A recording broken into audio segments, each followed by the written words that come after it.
প্রস্তাব করছেন গণভোটের দিন এই 4টি বিষয়ের উপরে একটি মাত্র প্রশ্নে আপনি হ্যাঁ বা না ভোট দিবেন। তার মানে এটা একটা লিডিং কোয়েশ্চেন, জবরদস্তিমূলক জনগণকে বলতে বলা হচ্ছে যে এগুলোতে হয় আপনি হ্যাঁ বলবেন অথবা না বলবেন। কোনটা? যেমন আপার হাউস সংসদ ভোটারদের প্রাপ্ত ভোটের অনুপাতে হবে, সেই বিষয়টা তো এখানে জবরদস্তি করা হলো যে আপনি হয় পুরো হ্যাঁ বলবেন অথবা না বলবেন। এখানে কোন দফাওয়ারি হ্যাঁ না বলার কোনো বিষয় নাই। আর আমাদেরকে মনে রাখতে হবে জুলাই জাতীয় সনদ যেভাবে গৃহীত হয়েছে, প্রণীত হয়েছে, রচিত হয়েছে, স্বাক্ষরিত হয়েছে, সেইভাবেই বাস্তবায়নের জন্য আমরা অঙ্গীকারাবদ্ধ হয়েছি, আমরা স্বাক্ষর করেছি।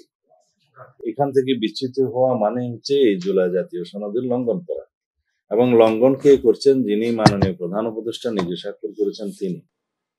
আমরা গত কয়েকদিন আগেও আমাদের দলের অবস্থান প্রেস ব্রিফিং এর মাধ্যমে জানিয়েছি যে স্বাক্ষরিত জুলাই জাতীয় সনদের বাইরের কোনো বিষয় যদি আরোপ করা হয় তার সাথে আমরা একমত হব না, এবং রাজনৈতিক স্বাক্ষরের অংশগ্রহণকারী রাজনৈতিক দলগুলো প্রতি সেটা কোনো বাধ্যবাধকতা সৃষ্টি করবে না।